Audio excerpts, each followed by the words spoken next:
The crystal chandelier light catches my champagne flute, throwing prisms across my black cocktail dress.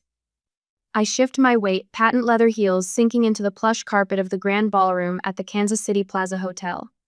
Around me, the city's business elite mingle in their finest, their laughter echoing off marble columns that have witnessed 50 years of Mitchell Freight celebrations. My mother steps to the microphone, pearls gleaming against her silver hair, the same pearls she wore to every company milestone since 1975. I remember playing with them as a child, sitting under her desk in the old freight office while she balanced the books. "Welcome, everyone," she says, her voice carrying that hint of Texas that 5 decades in Kansas City never erased. Tonight we celebrate not just record revenue of $180 million, but a new chapter in the Mitchell family legacy. My fingers tighten around the champagne stem. Pride wells up. This is my moment too. Months of solitary work, the glow of my computer screen, the only light as I coded through endless nights. The routing algorithm that would revolutionize everything. The board of directors and I are thrilled to announce, Mother continues, the appointment of our new chief executive officer. My heart quickens. Finally, recognition of what I've created. Pathlink isn't just software, it's the future of logistics, built from the ground up while everyone else was stuck in 1990s thinking. Please join me in congratulating our new CEO, Blake Mitchell. The crystal stem nearly snaps in my grip. Applause erupts as my brother strides forward, all confidence in his tailored suit. Blake, who couldn't code his way out of a digital paper bag. Blake, who spent more time on the golf course than in the office. Blake, whose greatest innovation was switching from fountain pens to ballpoints. And we're pleased to announce, Mother adds, a $2 million leadership bonus to support his vision for our digital future. My vision, my future, my code running in every truck, every warehouse, every terminal. The system I built in my home office, surrounded by paper maps and Dad's old logistics manuals. The ones he'd taught me to read when I was 12, his blue eyes twinkling as I found patterns in the shipping lanes that even he had missed. Additionally, Mother's voice softens with that PR polish. We thank Lauren for her technical assistance with the computer upgrades. Technical assistance.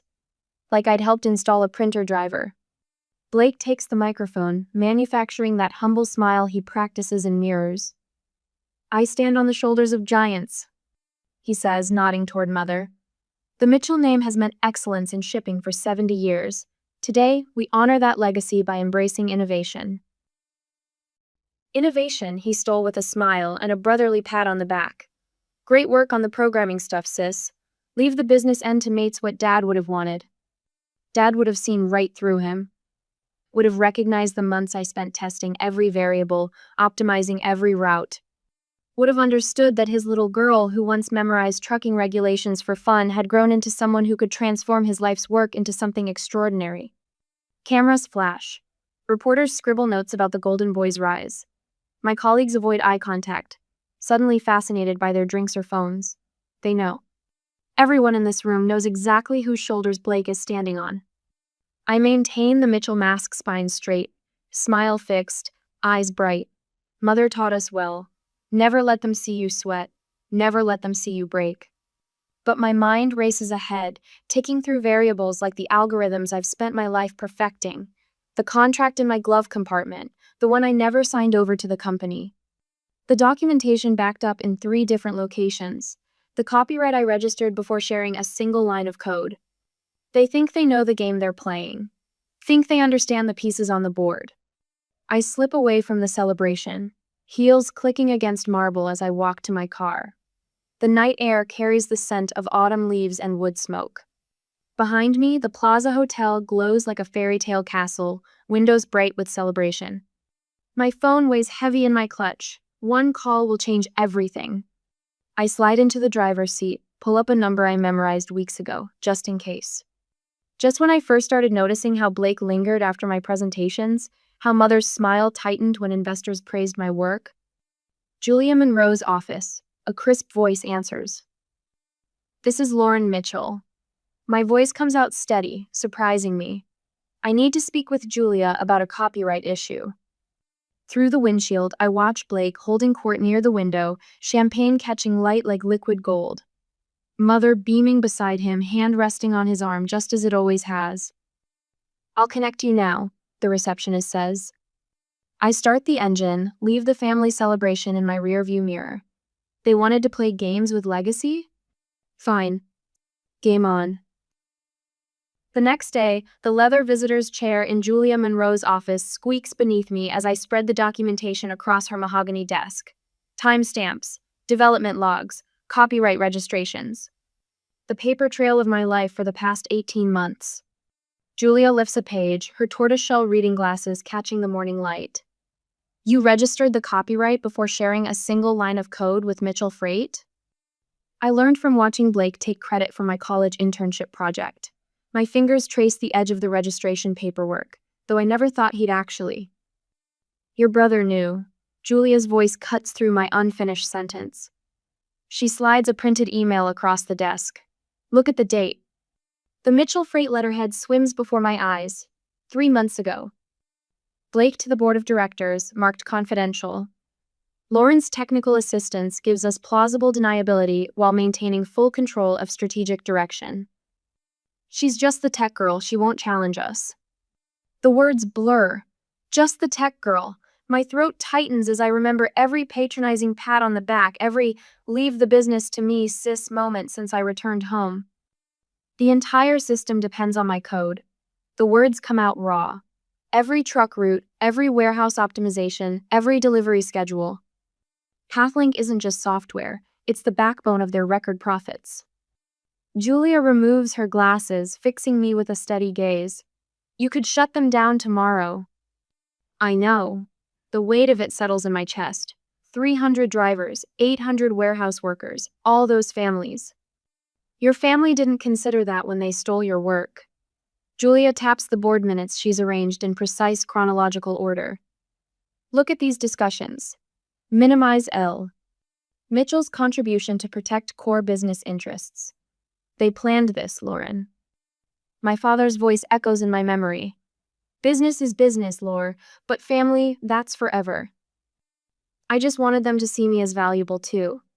The words slip out before I can catch them, my voice cracking on the last syllable. The intercom buzzes. "Miss Monroe?" Robert Gaines on line 2. I straighten. Robert, Dad's oldest friend, the one board member who always asked about my projects, who remembered my MIT graduation when Mother and Blake were too busy with a charity gala. Julia answers, putting the call on speaker.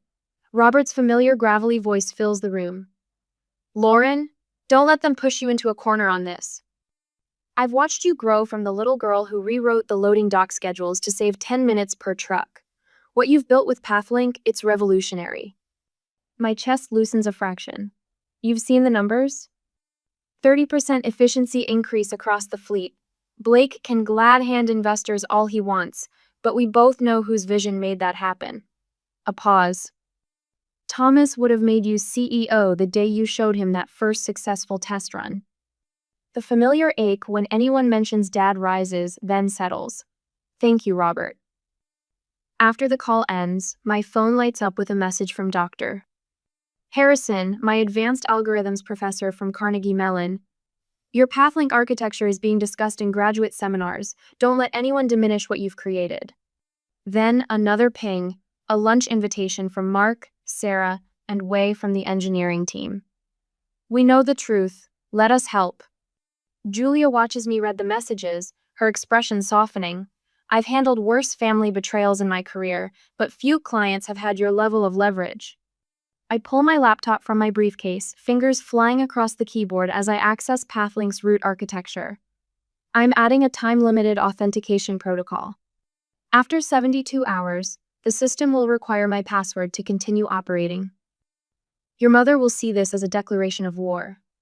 No, I think of the pearls at her throat during the gala, the ones Dad gave her when the company first hit $1 million in revenue.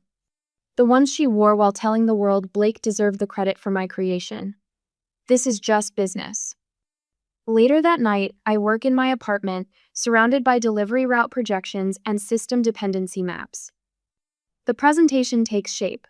Clean slides showing ownership documentation, technical architecture, financial implications. My reflection in the darkened window looks older, harder. My phone sits on the desk, mother's contact photo glowing. The one from my graduate school graduation, her arm around my shoulders, pride shining in her eyes. Before I came home.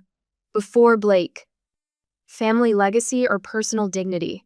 I whisper to the empty room. The screen goes dark. I close my laptop with a soft click. I already know my answer.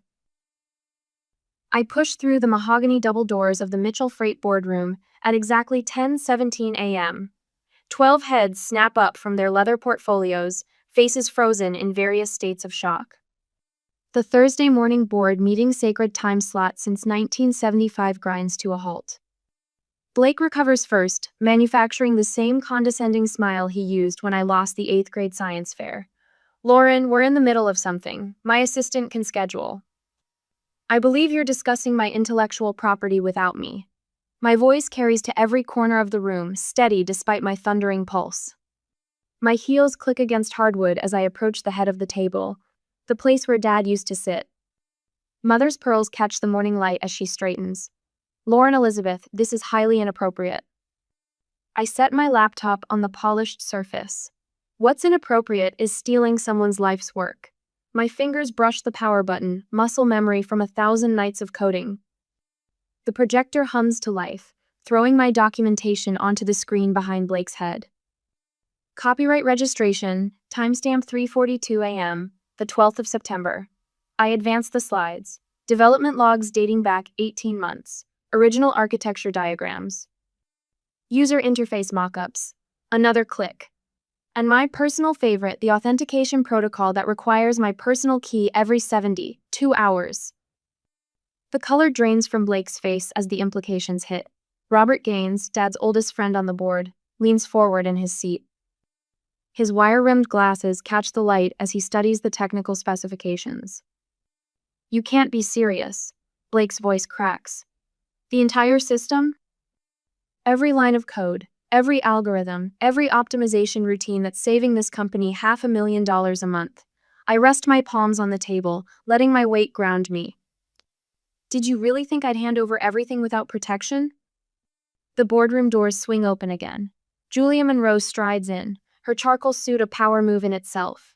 The cease and desist papers make a satisfying thump as they land in front of each board member. This is absurd. Blake stands, his chair scraping back.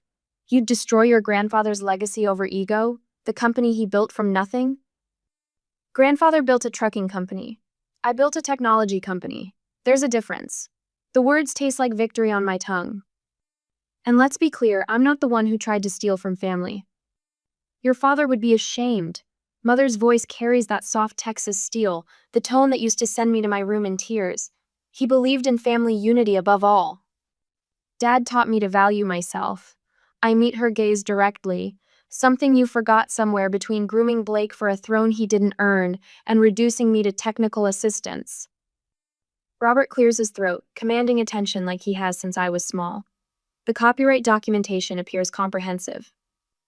And if I'm reading these technical specifications correctly, we're looking at potential losses of $500,000 per day without Lauren's authorization. Murmurs ripple through the board members. Papers shuffle. Worried glances bounce between Mother and Blake. Fine. Blake pulls a checkbook from his jacket. $6 million, cash. Walk away and leave us the software. I laugh, the sound sharp enough to cut. This isn't about money, it's about respect. And since you clearly won't give it freely, I'll take it another way. I pull a bound proposal from my briefcase. Mitchell Tech, a spin-off company focused on logistics, software innovation. Separate leadership, separate equity, but structured licensing agreements that benefit both companies. The silence stretches as I lay out my vision.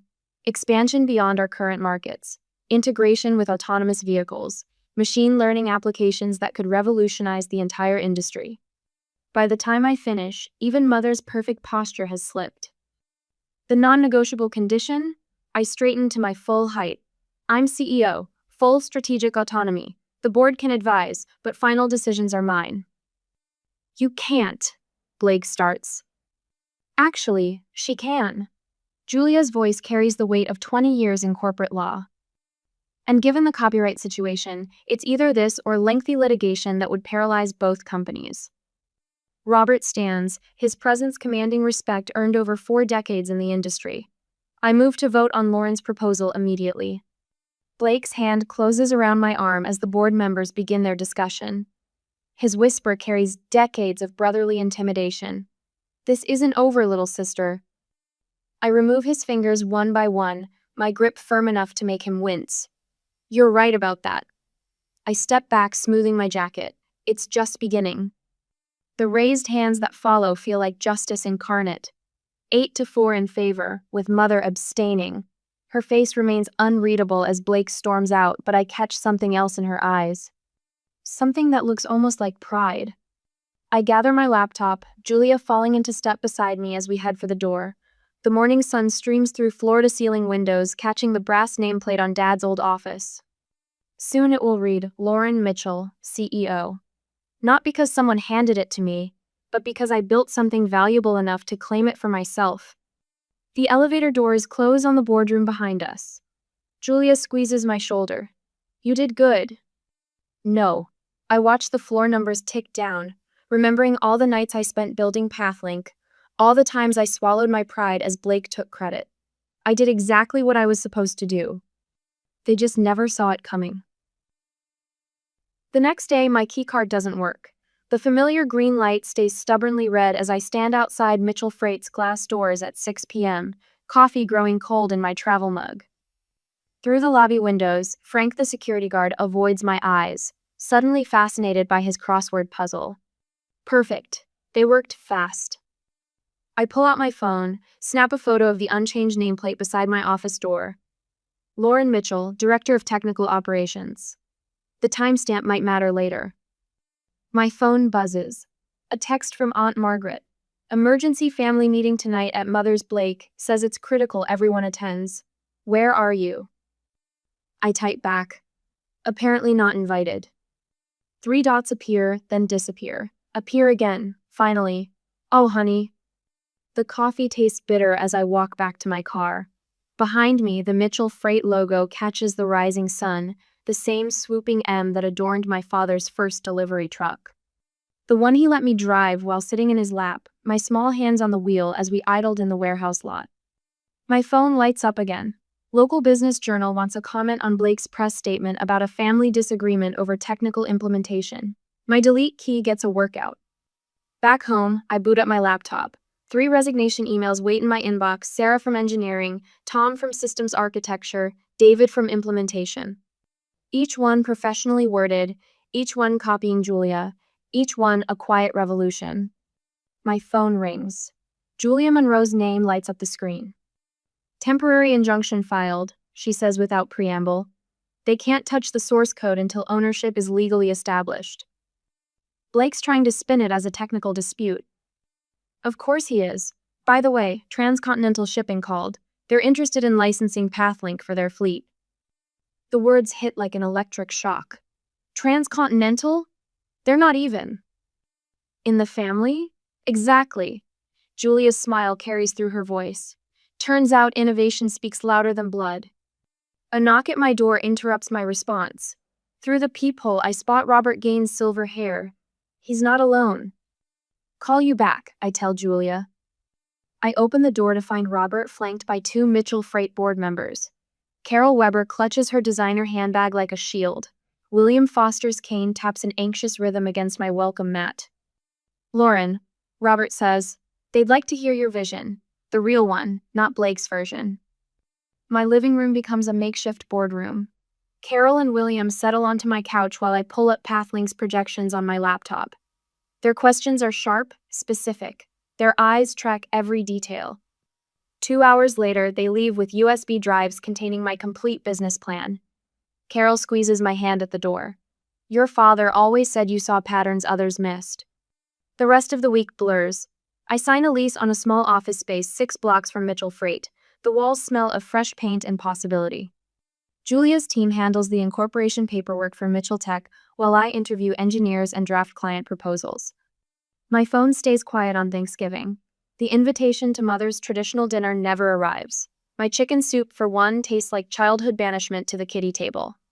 Friday morning, I discover they've scrubbed my photos from the company website. The Our History page now skips from Blake's college graduation to his first executive role. 32 years of my existence erased with a few keystrokes. Blake's wife Ellen sends a polite email removing me from the Children's Hospital Benefit Committee. Given the current circumstances, she writes, it might be awkward. Aunt Margaret calls, voice wobbling. Couldn't you just accept the money? Blake offered you such a generous settlement. It's not about money. It's tearing the family apart. No, I say, fingers tracing the framed photo on my desk, Dad and me debugging his first computerized routing system. The family did that all on their own. The next day, the logistics conference arrives like a lifeboat. I take the stage in front of 300 industry leaders, my hands steady on the podium. Pathlink's demo flows perfectly. The supply chain optimization curves draw gasps. When I finish, the applause starts slowly, then builds to a standing ovation. In the lobby afterward, investors circle like satellites finding their orbit. A Reuters reporter calls me a logistics technology visionary in her notes. My phone buzzes with LinkedIn connection requests. Blake's countermoves grow desperate in the days to follow. A cease and desist letter claiming Pathlink builds on proprietary Mitchell freight code. A whisper campaign about my mental health reaching potential clients. A clumsy attempt to hack our development servers that Tom spots and blocks within minutes. The final board meeting looms. Julia confirms the vote on my spin-off proposal will proceed despite Blake's objections. Then Tom discovers something interesting. A secret development team Blake hired, trying to replicate Pathlink from scratch. They're failing spectacularly, Tom reports with poorly hidden glee. The morning of the vote, Robert calls. I'm speaking to the board first, he says. About your father's philosophy on innovation. Robert. He knew, Lauren. He knew you'd outgrow them someday. Said it was just a matter of when you realized it too.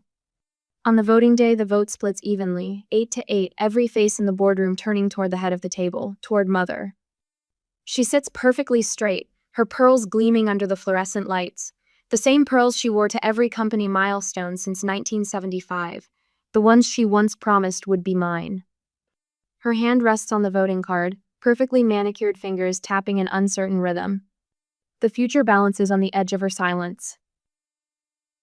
The vote is tied, Robert announces, his voice steady. He turns to my mother. As chairwoman, the deciding vote falls to you, Deborah. Blake shifts in his leather chair, tie perfectly knotted at his throat. A week ago, he tried to bribe 2 board members to vote against me. The smirk playing at his lips tells me he expects Mother's support as usual. She turns from the window. For the first time in my life, I can't read her expression. I abstain, she says. The word hangs in the air like a thunderclap. Blake's smirk vanishes. What? His voice cracks. Mother, you can't! I cannot choose between my children. Her Texas accent thickens, the way it does under stress. Not in this. Robert clears his throat. By company bylaws, in the event of a tie with 1 abstention, the majority of voting members prevails. He straightens his papers.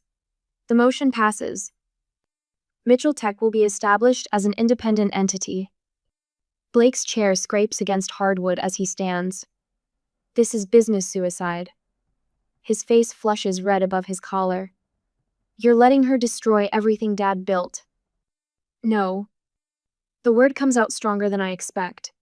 I'm building something new, something Dad would have understood. I meet his gaze. You can either adapt or get left behind. He storms out, leaving the heavy boardroom doors swinging. The silence stretches until Robert speaks again. Lauren, as CEO of the new Mitchell Tech, would you like to say a few words? I cross to the window where my father used to stand.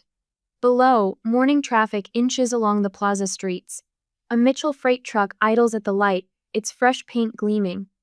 Soon it will run my software, but under a fair licensing agreement. No more stolen credit, no more being the invisible sister. We start today, I say. I have the contracts prepared for both companies. The next hours blur into signatures and handshakes. My carefully chosen team moves into the temporary offices I leased on the 20th floor.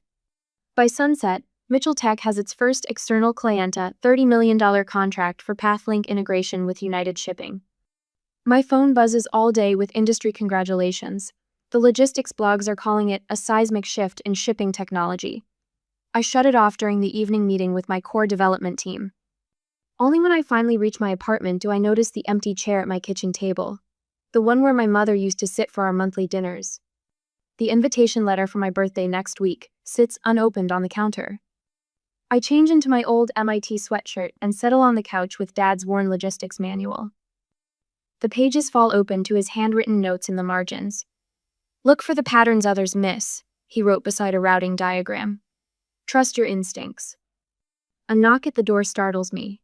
My mother stands in the hallway, still in her boardroom suit. "The security guard let me up," she says. "I hope that's all right." I step back to let her in. She pauses at the collection of family photos on my desk, Dad teaching me to read a map, Blake pushing me on a swing, Mother showing me how to balance books in the old office. "Your father would be proud of you." Her voice catches. I should have said that sooner. Would he? The question slips out before I can stop it. Even with everything that's happened?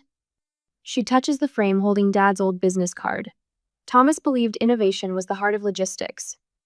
Not just moving things, but finding better ways to move them. A small smile touches her lips. "You're more like him than either of us realized." I swallow against the tightness in my throat. "Why did you abstain?" "Because choosing sides would have destroyed us all." She meets my eyes. "This way, both companies can thrive. Different paths, same family." It's not forgiveness exactly, but maybe it's a start. 6 months later, I stand at a podium accepting the Logistics Innovation Award. The crystal trophy catches the spotlight as I scan the crowd. My core team cheers from their table. Robert grins proudly. Blake's chair sits empty, but Mother is there in the front row, pearls gleaming. I think of the framed code in my office, the first version of Pathlink, written in my apartment between midnight and dawn, the foundation of everything we've built. To everyone who helped create Mitchell Tech, I raise my glass. And to finding your own place at the table. Mother's eyes shine as she lifts her champagne. Different paths, same family. Not perfect, but possible. I step down from the podium, trophy in hand. Through the ballroom windows, I watch a line of trucks pull away from the loading dock. Half bear the Mitchell Freight logo, half the new Mitchell Tech emblem. All of them running my software, under my terms. Sometimes the hardest part of a legacy isn't preserving it. It's knowing when to build your own. A year later, the morning sun streams through floor-to-ceiling windows, painting golden stripes across my mahogany desk. Kansas City awakens to another business day, but up here in Mitchell Tech's executive suite, I've already been working for 2 hours. A knock at my door breaks my concentration. Sarah, our lead developer, stands in the doorway clutching a tablet. "The Robinson contract just cleared legal. That puts us at $320 million in projected revenue." I lean back in my chair, letting the magnitude of the number sink in. A year ago, Mitchell Tech existed only in my dreams and documentation. Now 24 people depend on us for their livelihoods. Have marketing update the client map. I gesture toward the wall display where glowing dots mark our presence across the country. Each point represents a company running Pathlink, their trucks guided by my code through America's highways and backroads. Sarah hesitates. Blake's office called again. They want to schedule a integration review for. Forward those requests to Robert. The words come automatically now, a practiced distance. He handles all Mitchell Freight coordination. After she leaves, my eyes drift to the framed printout hanging beside my window. The original Pathlink code, hundreds of lines compressed into elegant efficiency. I'd printed it the night before that fateful gala, never imagining how everything would change. My phone buzzes, a reminder for lunch with Mother. These monthly meetings started 3 months ago, each one less awkward than the last. We stick to safe topics. Her garden club, my latest industry award, the weather. But yesterday she mentioned Dad, the first time she's spoken his name to me in months. The cafe we meet at splits the distance between our offices that same day. Mother already sits at our usual table, reading glasses perched on her nose as she studies the menu she's memorized. "The salmon here is always excellent," she says by way of greeting. Same words every time. A small ritual that somehow makes things easier. I order coffee first, buying time. The Logistics Technology Scholarship Committee meets next week. I thought you might want to be involved in the selection process. She looks up, surprise flickering across her face. I'd like that. A pause, heavy with unspoken things.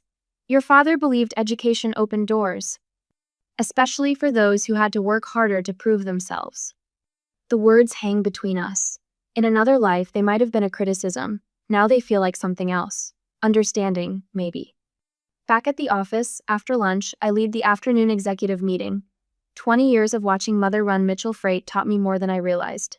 Stand straight, project confidence. Listen more than you speak. But where she ruled through authority, I build consensus. When our sales director advocates for aggressive expansion, I turn to our operations lead. Susan, what resources would that require? She outlines the constraints clearly, and together we find the balance between growth and stability. Dad would have appreciated that. He always said transportation was about rhythm, not speed. The day winds down, my team heading home as city lights begin twinkling awake. I should leave too, but these quiet moments pull at me. The gentle hum of servers, the faint coffee smell that never quite dissipates, the way the sunset paints the western windows. My reflection overlaps the Mitchell Tech logo etched in glass. Beside it, I've hung the original Mitchell Freight emblem, the one that decorated Dad's first truck in 1975. Two circles intersecting, past and future sharing common ground. A text lights up my phone. Blake, responding to the quarterly numbers I'd sent through Robert. Solid performance, Dad would be impressed. 5 words, our longest direct communication in months. I start and delete 3 responses before settling on, thank you. Some wounds heal slowly, others just scar over, becoming part of who you are. I trace my fingers over the framed business cards on my desk, Dad's worn Mitchell Freight card beside my crisp Mitchell Tech one. Different paths, same determination to build something lasting. The night deepens outside my windows. Below, headlights trace patterns through downtown streets, each vehicle following its optimized route thanks to the code I created in solitary determination. The same determination that drove Dad to start with one truck and a dream of something bigger. Looking at the 2 logos, I finally understand what he tried to tell me that last Christmas, when I worried about finding my place in the family legacy. The best inheritances, he'd said, adjusting his worn Mitchell Freight cap, are the ones you build yourself. I gather my things, ready to head home. The motion sensors dim the lights behind me, but the city's glow keeps the logos visible, old and new in perfect balance. Some inheritances aren't given, they're claimed. I claimed mine. And looking at the growing constellation of lights on our client map, I know I've built something worthy of the name Mitchell, something uniquely mine, yet connected to everything that came before. Something that will outlast all our old hurts and open doors for others like me who dare to write their own stories.